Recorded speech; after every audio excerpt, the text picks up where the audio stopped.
मुंडकोपनिषद। यह उपनिषद अथर्ववेद की शौनकी शाखा में है। प्रथम मुंडक, प्रथम खंड। शांति पाठ। ओम भद्रं कर्णेभिः शृणुयाम देवाः, भद्रं पश्येमाक्षभिर्यजत्राः, स्थिरैरङ्गैस्तुष्टुवांसस्तनूभिर्व्यशेम देवहितं यदायुः। स्वस्ति न इन्द्रो वृद्धश्रवाः, स्वस्ति नः पूषा विश्ववेदाः, स्वस्ति नस्तार्क्ष्यो अरिष्टनेमिः, स्वस्ति नो बृहस्पतिर्दधातु। ॐ शान्तिः शान्तिः शान्तिः। ओम। इस परमेश्वर के नाम का स्मरण करके उपनिषद का आरंभ किया जाता है। इसके द्वारा यहाँ यह सूचित किया गया है कि मनुष्य को प्रत्येक कार्य के आरंभ में ईश्वर का स्मरण तथा उसके नाम का उच्चारण अवश्य करना चाहिए। सर्वशक्तिमान परब्रह्म परमेश्वर से देवताओं में सर्वप्रथम ब्रह्मा प्रकट हुए। फिर इन्होंने ही सब देवताओं, महर्षियों और मरीचि आदि प्रजापतियों को उत्पन्न किया। साथ ही समस्त लोकों की रचना भी की तथा उन सब की रक्षा के सुहृद नियम आदि बनाए। उनके सबसे बड़े पुत्र महर्षि अथर्वा थे। उन्हीं को सबसे पहले ब्रह्मा जी ने ब्रह्म विद्या का उपदेश दिया था। जिस विद्या से ब्रह्म के पर और अपर दोनों स्वरूपों का पूर्णतया ज्ञान हो उसे ब्रह्म विद्या कहते हैं। यह संपूर्ण विद्याओं की आश्रय है। अथर्वा ऋषि को जो ब्रह्म विद्या ब्रह्मा से मिली थी वही ब्रह्म विद्या उन्होंने अंगी ऋषि को बतलाई और अंगी ने भरद्वाज गोत्र में उत्पन्न सत्यवह नामक ऋषि को कही।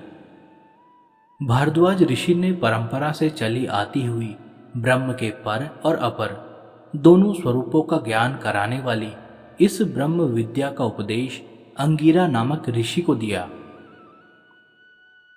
शौनक नाम से प्रसिद्ध एक महर्षि थे जो बड़े भारी विश्वविद्यालय के अधिष्ठाता थे। पुराणों के अनुसार उनके ऋषिकुल में 88,000 ऋषि रहते थे। वे उपर्युक्त ब्रह्म विद्या को जानने के लिए शास्त्र विधि के अनुसार हाथ में समिधा लेकर श्रद्धापूर्वक महर्षि अंगिरा की शरण में आए।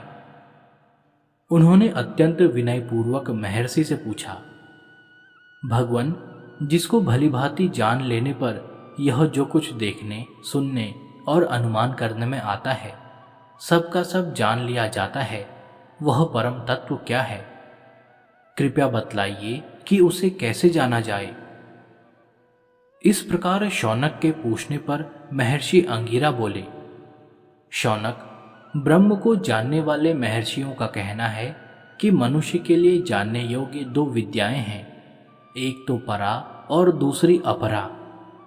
उन दोनों में से जिसके द्वारा इस लोक और परलोक संबंधी भोगों तथा उनकी प्राप्ति के साधनों का ज्ञान प्राप्त किया जाता है, जिसमें भोगों की स्थिति, भोगों के उपभोग करने के प्रकार, भोग सामग्री की रचना और उनको उपलब्ध करने के नाना साधन आदि का वर्णन है, वह तो अपरा विद्या है। जैसे ऋग्वेद, यजुर्वेद, सामवेद और अथर्ववेद, ये चारों वेद, इनमें नाना प्रकार के यज्ञों की विधि का और उनके फल का विस्तार पूर्वक वर्णन है। जगत के सभी पदार्थों का एवं विषयों का वेदों में भलीभांति वर्णन किया गया है। यह अवश्य है कि इस समय वेद की सब शाखाएं उपलब्ध नहीं हैं और उनमें वर्णित विविध विज्ञान संबंधी बातों को समझाने वाले भी नहीं हैं। वेदों का पाठ अर्थात यथार्थ उच्चारण करने की विधि का उपदेश शिक्षा है, जिसमें यज्ञ, याग आदि की विधि बतलाई गई है, उसे कल्प कहते हैं। ग्रह्य सूत्र आदि की गणना कल्प में ही है। वैदिक और लौकिक शब्दों के अनुशासन का, प्रकृति प्रत्यय विभाग पूर्वक शब्द साधन की प्रक्रिया, शब्दार्थ बोध के प्रकार एवं शब्द प्रयोग आदि के नियमों के उपदेश का नाम व्याकरण है। वैदिक शब्दों का जो कोश है, जिसमें अमुक पद अमुक वस्तु का वाचक है, यह बात कारण सहित बताई गई है, उसको निरुक्त कहते हैं। वैदिक छंदों की जाति और भेद बतलाने वाली विद्या छंद कहलाती है। ग्रह और नक्षत्रों की स्थिति, गति और उनके साथ हमारा क्या संबंध है, इन सब बातों पर जिसमें विचार किया गया है वह ज्योतिष विद्या है।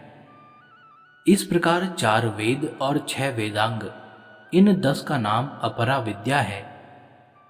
और जिसके द्वारा परब्रह्म अविनाशी परमात्मा का तत्व ज्ञान होता है वह परा विद्या है। उसका वर्णन भी वेदाम ही है, अतः उतने अंश को छोड़कर अन्य सब वेद और वेदांगों को अपरा विद्या के अंतर्गत समझना चाहिए। ऊपर बतलाई हुई परा विद्या के द्वारा जिसका ज्ञान होता है वह अविनाशी ब्रह्म कैसा है, इस जिज्ञासा पर कहते हैं। इस मंत्र में परब्रह्म परमेश्वर के निराकार स्वरूप का वर्णन किया गया है। सारांश यह है कि वे परब्रह्म परमेश्वर ज्ञानेंद्रियों द्वारा जानने में नहीं आते, न कर्मेंद्रियों द्वारा पकड़ने में ही आते हैं। वे गोत्र आदि उपाधियों से रहित तथा ब्राह्मण आदि वर्णगत भेद से एवं रंग और आकृति से भी सर्वथा रहित हैं। वे नेत्र, कान आदि ज्ञानेंद्रियों से और हाथ पैर आदि कर्मेंद्रियों से भी रहित है तथा वे अत्यंत सूक्ष्म व्यापक अंतर आत्मा रूप से सब में फैले हुए और कभी नाश न होने वाले सर्वथा नित्य हैं। समस्त प्राणियों के उन परम कारण को ज्ञानीजन सर्वत्र परिपूर्ण देखते हैं। वे जगत आत्मा परमेश्वर समस्त भूतों के परम कारण कैसे हैं, संपूर्ण जगत उनसे किस प्रकार उत्पन्न होता है, इस जिज्ञासा पर कहते हैं। इस मंत्र में 3 दृष्टांतों द्वारा यह बात समझाई गई है कि परब्रह्म परमेश्वर ही इस जड़ चेतनात्मक संपूर्ण जगत के निमित्त और उपादान कारण है। पहले मकड़ी के दृष्टांत से यह बात कही गई है कि जिस प्रकार मकड़ी अपने पेट में स्थित जाले को बाहर निकालकर फैलाती है और फिर उसे निगल जाती है, उसी प्रकार वह परब्रह्म परमेश्वर अपने अधर सूक्ष्म रूप से लीन हुए जड़ चेतन रूप जगत को सृष्टि के आरंभ में नाना प्रकार से उत्पन्न करके फैलाते हैं और प्रलय काल में पुनः उसे अपने में लीन कर लेते हैं। दूसरे उदाहरण से यह बात समझाई गई है कि जिस प्रकार पृथ्वी में जिस जिस प्रकार की अन्न, तृण, वृक्ष, लता आदि औषधियों के बीज पड़ते हैं, उसी प्रकार की भिन्न भिन्न भेदों वाली औषधियां वहां उत्पन्न हो जाती हैं। उसमें पृथ्वी का कोई पक्षपात नहीं है। उसी प्रकार जीवों के नाना प्रकार के कर्म रूप बीजों के अनुसार ही भगवान उनको भिन्न भिन्न योनियों में उत्पन्न करते हैं, अतः उनमें किसी प्रकार की विषमता और निर्दयता का दोष नहीं है। तीसरे मनुष्य शरीर के उदाहरण से यह बात समझाई गई है कि जिस प्रकार मनुष्य के जीवित शरीर से सर्वथा विलक्षण केश, रोएं और नख अपने आप उत्पन्न होते हैं और बढ़ते रहते हैं, उसके लिए उसको कोई कार्य नहीं करना पड़ता, उसी प्रकार परब्रह्म परमेश्वर से यह जगत स्वभाव से ही समय पर उत्पन्न हो जाता है और विस्तार को प्राप्त होता है। इसके लिए भगवान को कोई प्रयत्न नहीं करना पड़ता। इसलिए भगवान ने गीता में कहा है कि मैं इस जगत को बनाने वाला होने पर भी अकर्ता ही हूं। उदासीन की तरह स्थित रहने वाले मुझे परमेश्वर को वे कर्म लिप्त नहीं करते इत्यादि। अब संक्षेप में जगत की उत्पत्ति का क्रम बतलाते हैं। जब जगत की रचना का समय आता है, उस समय परब्रह्म परमेश्वर अपने संकल्प रूप तप से वृद्धि को प्राप्त होते हैं, अर्थात उनमें विविध रूपों वाली सृष्टि के निर्माण का संकल्प उठता है। जीवों के कर्म अनुसार उन परब्रह्म पुरुषोत्तम में जो सृष्टि के आदि में स्फुणा होती है, वही मानो उनका तप है। उस स्फुणा के होते ही भगवान, जो पहले अत्यंत सूक्ष्म रूप में रहते थे, उसकी अपेक्षा स्थूल हो जाते हैं, अर्थात वे सृष्टिकर्ता ब्रह्मा का रूप धारण कर लेते हैं। ब्रह्मा से सब प्राणियों की उत्पत्ति और वृद्धि करने वाला अन्न उत्पन्न होता है। फिर अन्न से क्रमशः प्राण, मन, कार्य रूप 5 महाभूत, समस्त प्राणी और उनके वासस्थान, उनके भिन्न भिन्न कर्म और उन कर्मों से उनका अवश्यम भावी सुख दुख रूप फल, इस प्रकार यह संपूर्ण जगत उत्पन्न होता है। अब परमेश्वर की महिमा का वर्णन करते हुए इस प्रकार का उपसंहार करते हैं। वे संपूर्ण जगत के कारणभूत परम पुरुष परमेश्वर साधारण रूप से तथा विशेष रूप से भी सबको भलीभांति जानते हैं। उन परब्रह्म का एकमात्र ज्ञान ही तप है। उन्हें साधारण मनुष्यों की भांति जगत की उत्पत्ति के लिए कष्ट सहन रूप तप नहीं करना पड़ता। उन सर्वशक्तिमान परब्रह्म परमेश्वर के संकल्प मात्र से ही यह प्रत्यक्ष दिखने वाला विराट स्वरूप जगत, जिसे अपर ब्रह्म कहते हैं, अपने आप प्रकट हो जाता है और समस्त प्राणियों तथा लोगों के नाम, रूप और आहार आदि भी उत्पन्न हो जाते हैं।